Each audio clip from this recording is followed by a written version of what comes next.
What is up, everybody? Matt Worthington here. Welcome back to my channel where I talk about all things real estate, inspiration, motivation, side hustles, apartment locating, and getting ahead.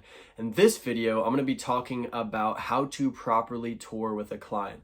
Somebody reached out to me and commented in one of my other videos asking how to properly tour. What does it look like? What questions do you ask? How do you handle it? How does the flow work from start to finish so that you raise your chances that your client applies and closes so that you get paid?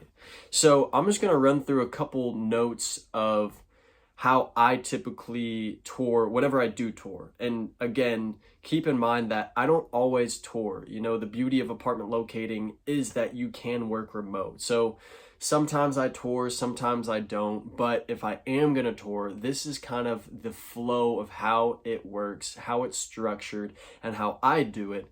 And hopefully this gives you some insight on how you should do it also. So first things first, you got to show up early, right?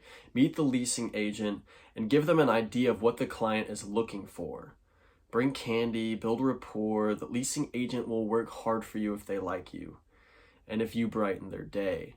So by telling them what the client is looking for ahead of time, it allows them to prepare a little bit so that they can pull up the different units that are fitting within the criteria of your client, which is important so that you're not wasting time when the client gets there where you're just kind of sitting around, tapping your feet on the ground, biting your nails, waiting for the leasing agent to do what you should have already done prior to the client getting there. You got to be prepared, right?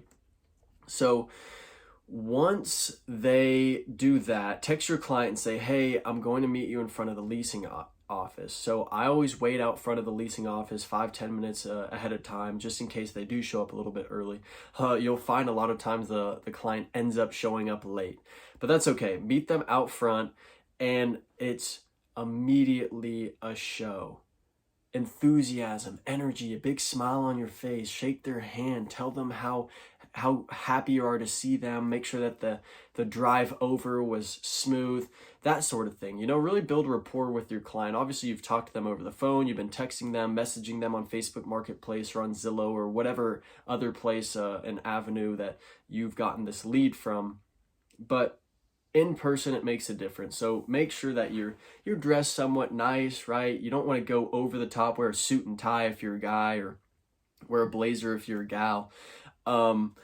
But definitely look good, you know, maybe a button down, long, you know, pants, dress shoes, whatever it is, but just look presentable at least, right?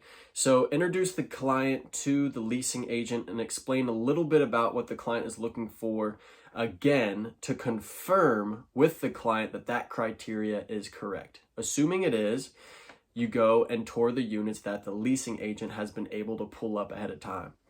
So let the agent take the lead at this point.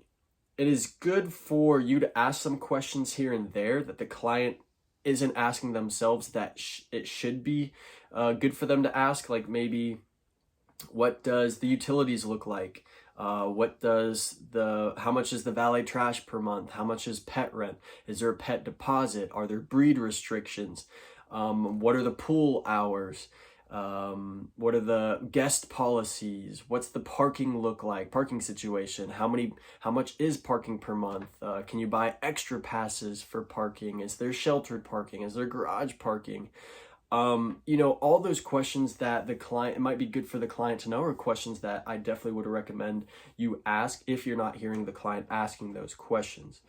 And then once you get back, this is very important, and this is something that I highly recommend to do after the tour takes place. Ask the agent, the leasing agent, if the client fills out an application on site right there, right then, if they can waive the application fee. And the reason this is important to do is because if they say yes, then what is there to lose for your client? They'll fill out an application for free. Why not? Like, I'd do it, right? So they fill out that application. It incentivizes them to fill out the application. And if they get approved, then there's a higher chance that they'll say, yeah, sure. I mean, we got approved. This was a nice spot. I had a good time. The leasing agent was nice. The staff was nice. It was a beautiful property. All the boxes are checked of the criteria we're looking for. We're going to move in there. And guess what? You get paid. So again, like another good question to ask is, what does the approval process look like, and how soon would the client hear back after they apply? And then at the very end, this is important too. It's the final touch. Give the client a handwritten card that is sincere and genuine that you wrote before the tour. This will be the touch that they will remember. And if they don't sign at that particular property, if they get approved and they decide that's not where they want to live, they will reach out to you for help with other properties because of the professionalism you showed them, the relationship that you guys have built, and the friendship that they feel and the bond they feel between the two of y'all because of how you handled the situation from top to bottom. Smile on your face, shaking their hand, enthusiasm, energy, letting the leasing agent take the lead, but asking questions that are good for the client to hear, and then getting them a free application on site, and finishing off with a beautiful handwritten letter and note that they can take home with them after they leave. They will call you back. They will refer you to their friends and family, and I guarantee you, you will make money more from just that one person than you would have if you wouldn't have done these things. So that is how I typically tour with my clients. Hopefully this was helpful. If it was, give me a thumbs up, comment, subscribe. As always, I appreciate y'all's support. It keeps me going. It motivates me to put out more content to help you guys level up and win. Whatever questions you have, drop them in the comments below. And again, a thumbs up and a subscribe would mean the world to me. We'll see you guys on the next video. Y'all have a great week. Kick some butt, close some deals, and make some money. Peace.